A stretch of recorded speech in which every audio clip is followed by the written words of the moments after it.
नमस्कार दोस्तों, मेरा नाम है मोहित शर्मा और स्वागत है आपका अपने ही चैनल बारबरिक कोचिंग में। आज की जो हमारी वीडियो रहने वाली है दोस्तों, वो ट्रैफिक इंस्पेक्टर से रिलेटेड वीडियो रहेगी। और मैं आपको पहले ही बता दूं, आज की जो वीडियो हम करेंगे इसमें हम दोस्तों जो मोटर व्हीकल इंस्पेक्टर का जो प्रीवियस ईयर के क्वेश्चन पेपर है उनको हम डिस्कस करेंगे। तो ज़्यादा से ज़्यादा उम्मीद है कि यहीं से आपको ट्रैफिक इंस्पेक्टर में सवाल पड़े। तो बात करते हैं दोस्तों आज के कुछ सवालों की। तो देखिए, हमारा जो आज की हम सवाल डिस्कस करेंगे, हम almost 30 to 40 questions per day solve करेंगे। तो पहला सवाल आपको ये पूछा जा रहा है कि the most important feature of Indian culture is, यानी जो भारतीय जो संस्कृति है उसकी सर्वाधिक महत्वपूर्ण विशेषता क्या है। क्या वहाँ पर यूनिटी इन डाइवर्सिटी है, क्या वहाँ पर स्पिरिचुअल आउटलुक है, क्या वहाँ पर टॉलरेशन है, क्या वहाँ पर कॉन्टिन्यूटी है। इसका जो सही उत्तर है दोस्तों वो है विभिन्नता में एकता। क्योंकि आपको भी पता है कि भारतीय कल्चर में बहुत से लोग रहते हैं, हिंदू रहते हैं, मुस्लिम रहते हैं, सिख रहते हैं, क्रिश्चियंस रहते हैं, लेकिन तब भी वो कहाँ पर रहते हैं, भारत में ही रहते हैं। तो यही है दोस्तों यूनिटी इन डाइवर्सिटी, यानी विभिन्नता में क्या है, एकता है। चलिए अगला जो सवाल है, अगला सवाल आपसे पूछा जा रहा है कि ऋग वैदिक पीरियड के समय जो इंद्रा थे या इंद्रदेव थे वो किस चीज के लिए जाने जाते थे। यानी ऋग वैदिक काल के लोग इंद्र का आवाहन क्यों करते थे, किस लिए उनकी पूजा अर्चना करते थे। तो ऑप्शंस आपको दे रखी है, ज्ञान अर्जुन के लिए, ऑप्शन बी है पुनर्जन्म के लिए, ऑप्शन सी है जन्म मृत्यु के चक्र से मुक्ति के लिए, और ऑप्शन डी है भौतिक सुविधाओं और विजय के लिए। तो इसका जो आपका सही उत्तर है दोस्तों वो है ऑप्शन नंबर डी, भौतिक सुविधाएं और विजय के लिए। अगर आपको ऑप्शन में भौतिक सुविधाएं और विजय नहीं आता तो दोस्तों कई बार यहाँ पर ऑप्शन में आता है युद्ध के नेतृत्व के लिए। तो अगर युद्ध के नेतृत्व के लिए जब भी आपको आए तो आपने याद रखना है कि युद्ध के नेतृत्व के लिए भी जो आएगा वो आपका इंद्रदेव जी ही आएंगे। चलिए अगला सवाल आगे आपको पूछा जा रहा है, which one of the following was the contemporary of Buddha, यानी निम्न में से कौन जो थे बुद्ध के समकालीन थे। ऑप्शन है बिंबिसार, प्रसेनजीत, अजात शत्रु या शिशुपाल। तो इसका जो आपका सही उत्तर है दोस्तों वो है बिंबिसार। अगर मैं दोस्तों बिंबिसार जी की बात करूं तो बिंबिसार जी जो है, जो हरक्य वंश था, जो कौन सा वंश था दोस्तों, हरक्य वंश के क्या थे, ये संस्थापक थे। और हरक्य वंश के संस्थापक के साथ साथ इनका जो कार्यकाल रहा वो रहा 544 to 49 BC के आसपास। ठीक है जी। और जो महात्मा बुद्ध जी थे, महात्मा बुद्ध जी का जो कार्यकाल रहा है दोस्तों वो रहा है 563 BC टू ऑलमोस्ट 483 BC के आसपास। तो इसी के आसपास जो था दोस्तों बिंबिसार का भी कार्यकाल था। तो इसका जो सही उत्तर है वो है आपका ऑप्शन नंबर ए, बिंबिसार। चलिए अगला सवाल, which of the following Gupta rulers was known as Vikramaditya, कि कौन सा ऐसा गुप्त शासक था दोस्तों जिसको विक्रम आदित्य के नाम से जाना जाता था। इसका जो आपका सही उत्तर है वो है ऑप्शन नंबर सी, चंद्रगुप्त द्वितीय को विक्रम आदित्य के नाम से ही जाना जाता था। और ये जो चंद्रगुप्त द्वितीय जो थे यानी विक्रमादित्य जो थे, इनके काल को दोस्तों स्वर्ण काल भी कहा गया है। अगर आपको पूछा जाए कि भारत का कौन सा काल स्वर्ण काल कहा गया है तो वो चंद्रगुप्त द्वितीय का ही काल कहा गया है। और इनके दरबार में दोस्तों 9 रत्न थे, यानी 9 तरह के लोग इन्होंने रखे थे जो किसी ना किसी फील्ड में स्पेसिफिक थे, उनको कहा जाता है दोस्तों नवरत्न या 9 रत्न। चलिए आगे देखते हैं। इसी के साथ साथ दोस्तों मैं आपको ये बात भी बताना चाहता हूँ कि अगर आप इस चैनल से जुड़े हुए हैं तो वीडियो को लाइक और शेयर जरूर करते रहिए दोस्तों। चलिए क्वेश्चन नंबर 5 है हमारा कि उदयगिरी कहाँ पर है। तो उदयगिरी ऑप्शन आपको दे रखी है उड़ीसा, आंध्र प्रदेश, वेस्ट बंगाल और बिहार। तो इसका जो सही उत्तर है वो है ऑप्शन नंबर ए, उड़ीसा, बिल्कुल सही। Next, Harsha wrote all the following except, यानी हर्ष ने निम्नलिखित में से कौन सी पुस्तकें लिखी सिवाय एक के। तो दोस्तों उन्होंने रत्नावली भी लिखी है, नागानंद भी लिखी है और प्रियदर्शिका भी लिखी है। तो जो कादंबरी है वो नहीं लिखी गई है, जो कादंबरी है वो लिखी हुई है दोस्तों बाण भट्ट ने। वो किसने लिखी हुई है, बाण। चलिए अगला सवाल, 7वें सवाल पर चलते हैं दोस्तों। आगे आपको पूछा जा रहा है, which Chola ruler was also known as Madurai Konda. तो कौन सा चोल शासक मदुरई कोंडा से भी जाना जाता था। इसका जो आपका सही उत्तर है दोस्तों वो है ऑप्शन नंबर बी, परांतक प्रथम। इसका जो आपका सही उत्तर है वो कौन सा है दोस्तों, परांतक फर्स्ट जो था आपका, इसका बिल्कुल सही उत्तर था। चलिए अगला सवाल, which of the following cities was not founded by Firoz Shah Tughlaq. तो कौन सी ऐसा शहर था जो फिरोज शाह तुगलक के द्वारा स्थापित नहीं किया गया था। तो दोस्तों ये क्वेश्चन गलत है। जौनपुर भी फिरोज शाह तुगलक के द्वारा, हिसार भी, फतेहाबाद भी और फिरोजपुर भी। तो इसका जो आंसर है दोस्तों वो है ऑल ऑफ दीज। लेकिन इसका आंसर की में ऑप्शन था ऑप्शन नंबर डी, लेकिन वो गलत है। तो इसका जो आंसर है वो ऑल ऑफ दीज है। जब भी इस तरह की चीज आपके सामने आए तो समझ लेना कि आपको इसका मार्क्स गिवन रहता है। चलिए आगे चलते हैं। आगे आपको पूछा जा रहा है the export of slaves from India was banned by, वो तो किसके द्वारा बैन किया गया था। तो ऑप्शन आपको दे रखी है दोस्तों, देखिए ऑप्शन नंबर 9 में देखिए मोहम्मद तुगलक, नेक्स्ट है फिरोज शाह तुगलक, अलाउद्दीन खिलजी और सिकंदर लोदी। तो इसका जो आपका सही उत्तर है दोस्तों वो है option number D, Firoz Shah Tughlaq. अगला सवाल, अगला सवाल है हामजनामा किस पर एक कृति है, इज अ वर्क ऑन, किस चीज के ऊपर हामजनामा है। तो इसका जो आपका सही उत्तर है दोस्तों वो है ऑप्शन नंबर बी, चित्रकला, पेंटिंग के ऊपर। अगला सवाल,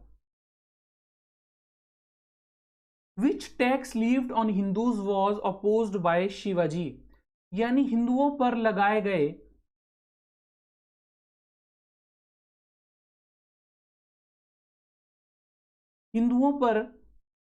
गए किस कर का शिवाजी ने विरोध किया था।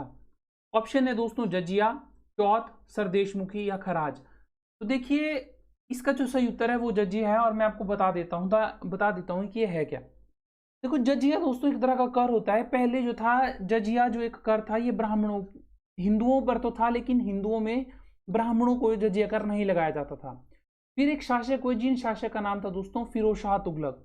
तो फिरोज शाह तुगलक ने दोस्तों जजिया ब्राह्मणों पर लगाना शुरू किया। तो वहीं से सवाल बना कि हिंदुओं पर लगाए किस कर का शिवाजी ने विरोध किया। तो वो क्या है, जजिया। क्यों, क्योंकि पहले ये ब्राह्मणों पर नहीं लगाया जाता था, ठीक है, इसीलिए शायद ये रीजन हो सकता है ना, इस चीज से आप इसको कोरिलेट कर सकते हैं। चलिए अगला सवाल आपको पूछा जा रहा है, नादिर शाह ने किस मुगल सम्राट को बंदी बनाया था। ऑप्शन है मोहम्मद शाह, जहांगीर शाह, बहादुर शाह या फर्रुखसियार। तो इसका जो आपका सही उत्तर है दोस्तों वो है option number A, Mohammad Shah को जो था इन्होंने बंदी बनाया था। अगला सवाल, who assumed leadership of the Sikhs after the death of Guru Gobind Singh, यानी जब गुरु गोविंद सिंह की जो मृत्यु हुई तो उसके पश्चात सिखों का नेतृत्व किसने ग्रहण किया था। तो वो क्या था दोस्तों, बंदा बहादुर ने। ऑप्शन आपके साथ दलजीत सिंह भी थी, रणजीत सिंह भी थी, अदीना बेखान भी था, लेकिन इसका जो सही उत्तर है वो है दोस्तों बंदा बहादुर। चलिए अगला सवाल, over region the English did not get Diwani rights initially, यानी किस क्षेत्र पर अंग्रेजों को प्रारंभ में दीवानी अधिकार नहीं थे। तो इसका जो उत्तर है दोस्तों सही आंसर वो है ऑप्शन नंबर डी, दक्षिण। अगला सवाल,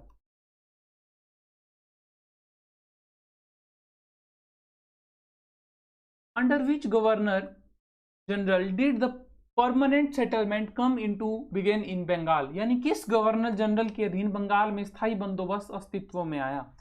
इसका जो सही उत्तर है दोस्तों वो है लॉर्ड कॉर्नवालिस। देखिए अगर आप मॉडर्न इंडिया हिस्ट्री नहीं पढ़ते हैं दोस्तों तो आप ऐसा समझिए कि आपका कोई भी एग्जाम होने के चांस 0% है। अगर आप एंशियंट हिस्ट्री, मिडेवल हिस्ट्री को छोड़ देते हैं दोस्तों तो कोई टेंशन नहीं है, लेकिन जो मॉडर्न इंडिया हिस्ट्री है उसे आपको दोस्तों कवर करना ही पड़ेगा, ठीक है। तो आज का सबसे ज़रूरी बात यही थी कि मॉडर्न इंडिया हिस्ट्री को दोस्तों ज़रूर कवर कर लीजिए, उसको आपने बिल्कुल भी नहीं छोड़ना है। चलिए अगला सवाल है दोस्तों 16th हमारा। 16th सवाल पूछा जा रहा है कि which of the following categories does the Deoband movement come under, यानी देवबंद आंदोलन निम्नलिखित में किस श्रेणी के अंतर्गत आता था। तो वो आता था दोस्तों पुनर्जागरणवादी के अंतर्गत। अगला सवाल, Gandhi ji protested against the Asiatic Registration Act in the year, तो वो कौन सा वर्ष था दोस्तों। तो इसका जो आपका सही उत्तर है वो है ऑप्शन नंबर सी, 1906। अगला सवाल, Who led the Ahmedabad labour strike on 1918, यानी 1918 में जो अहमदाबाद श्रमिक हड़ताल की अगुवाई किसने की थी? तो इसका जो सही उत्तर है दोस्तों 18th का, वो है ऑप्शन नंबर सी, सरदार वल्लभ भाई पटेल जी।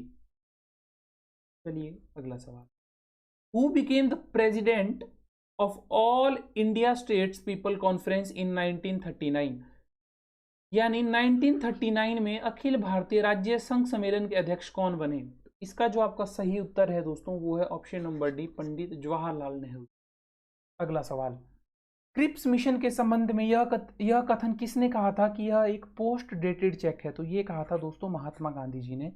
और ये सवाल लगभग मैंने प्रीवियस ईयर के पेपर में दोस्तों 10 से 15 बार देख लिया है, तो ये मोस्ट इंपॉर्टेंट सवाल बनता है।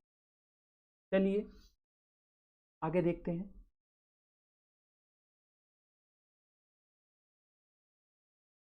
नंबर 21 सवाल पूछा जा रहा है कि मुख्य रूप से बालू और बालू पत्थर से निर्मित चट्टानें कहलाती हैं, यानी rock consisting chiefly of sand and sandstone are called, तो उन्हें कहते हैं दोस्तों एर्नीशियस। ऑप्शन नंबर सी जो है इसका बिल्कुल सही है। चलिए अगला सवाल, which type of volcano is Mount Fuji? तो माउंट फ्यूजी एक किस तरह का वॉल्केनो है, ये आपसे सवाल पूछा जा रहा है। अब दोस्तों यहाँ से सवाल काफ़ी ज़्यादा बन सकते हैं ना। देखिए, जो सबसे पहले तो मैं आपको बता दूं कि जो माउंट फ्यूजी है वो एक एक्टिव वॉल्केनो है। अब मैं बात करता हूं दोस्तों कुछ एक्टिव वॉल्केनोज के बारे में, और कुछ मैं बात करूंगा दोस्तों एक्सटिंक्ट वॉल्केनोज के बारे में। ठीक है, एक्सटिंक्ट वॉल्केनोज के बारे में। तो जो एक्टिव वॉल्केनोज हैं उसमें एक वॉल्केनो है जिस वॉल्केनो का नाम है किलायू। ये कहाँ पर है? ये आपका यूएसए में, ये यूएस में। एक है दोस्तों उसका नाम है कोटोपैक्सी, एक है उसका नाम है कोटोपैक्सी, और एक है उसका नाम है ओजस डेल सलाडो, उसका नाम है ओजस डेल सलाडो, ओजस डेल सलाडो। तो ये जो ओजस डेल सलाडो है दोस्तों, ये सबसे ऊंचा एक्टिव वॉल्केनो है। कैसा है? सबसे ऊंचा एक्टिव वॉल्केनो है ये। ठीक है, और अगर पूछा जाए सबसे ज्यादा मोस्ट एक्टिव वॉल्केनो कौन सा है, तो वो है किलायू। और अगर पूछा जाए कि ऊंचा ऐसा कौन सा पर्वत है जहां पर सबसे ज्यादा वॉल्केनो है, यानी ऊंचा पर्वत पे वॉल्केनो है, तो वो है कोटोपैक्सी। और अगर बात करें एक्सटिंक्ट वॉल्केनोज की, तो उसमें से अगर आपको सवाल बनेगा वो बनेगा एकांकागुआ। एकांकागुआ जो है दोस्तों कैसा वॉल्केनो है? एक्सटिंक्ट वॉल्केनो है। ये एंडीज पर्वतमाला पर है। इस पर्वतमाला पर है, एंडीज पर्वतमाला पर। चलिए आगे चलते हैं। Question number 23। 23rd क्वेश्चन पूछा जा रहा है, the most predominant inert gas off the atmosphere is, volume के अकॉर्डिंग पूछा गया है। तो 23rd का जो आपका सही उत्तर है दोस्तों वो है आपका ऑप्शन नंबर ए, आर्गन, बिल्कुल सही। नेक्स्ट है, the instrument use to measure the atmospheric pressure, thermometer, barometer, spectrometer या पायरोमीटर? तो इसका जो सही उत्तर है दोस्तों वो है बैरोमीटर। अगला सवाल, which of the fog commonly occurs along the sea coast? तो ऑप्शन है आपके सामने, frontal fog, conventional fog, advection fog या रेडिएशन फॉग? तो 25th का जो आपका सही उत्तर है दोस्तों वो है option number C, advection fog. Next, which of the following continent is the only inhabited continent situated entirely outside the tropics? यानी उष्णकटिबंधीय से पूर्णतः बाहर स्थित निम्न में से कौन सा महाद्वीप एकमात्र बसा हुआ महाद्वीप है? ऑप्शंस आपके सामने दे रखी है, एशिया, यूरोप, अफ्रीका या साउथ अमेरिका। तो इसका जो आपका सही उत्तर है दोस्तों वो है ऑप्शन नंबर बी, यूरोप। चलिए 27 सवाल पर आते हैं।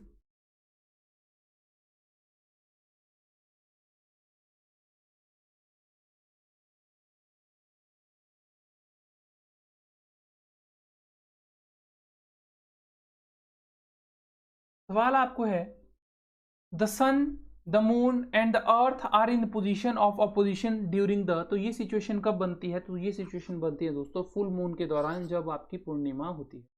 28 the flow of energy from one trophic level to another is called, तो इसे क्या कहते हैं, food chain, food web, energy cycle या नन ऑफ दीज, तो इसे कहते हैं दोस्तों option number A food chain. 29 smog is a common pollutant in places having excessive amount of, जहां पर सबसे ज्यादा पाया जाएगा दोस्तों सल्फर डाइऑक्साइड। अब बात करते हैं सवाल 30 की।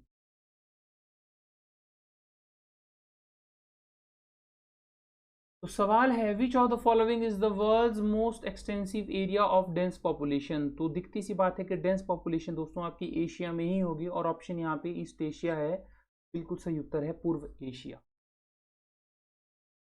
चलिए 31 सवाल पर आते हैं।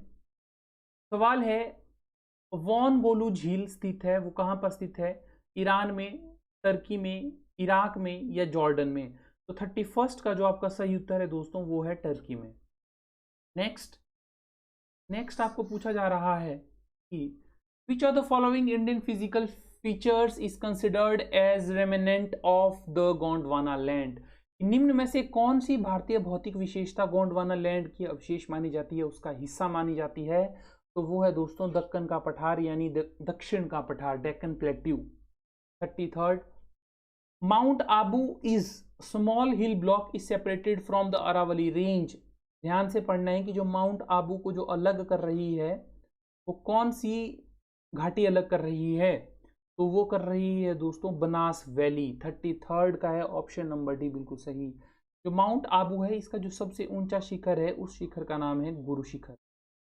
अगला सवाल 34 जो आज का आखिरी सवाल रहेगा। The range lying to the north of the upper Godavari valley is called, options है दोस्तों Mysore range, Balaghat range, Ajanta range या नन ऑफ दीज, तो इसका जो सही उत्तर है दोस्तों वो है आपके पास अजंता रेंज। तो दोस्तों ये हमारी आज की वीडियो थी जिसमें हमने 34 क्वेश्चंस को डिस्कस किया, तो आपने बताना है कि आपके 34 में से क्या स्कोर रहा। आज के लिए सिर्फ इतना ही। अगर ये वीडियो आपको अच्छी लगे दोस्तों तो वीडियो को लाइक, वीडियो को शेयर और वीडियो को दोस्तों सब्सक्राइब ज़रूर कीजिएगा। Thank you.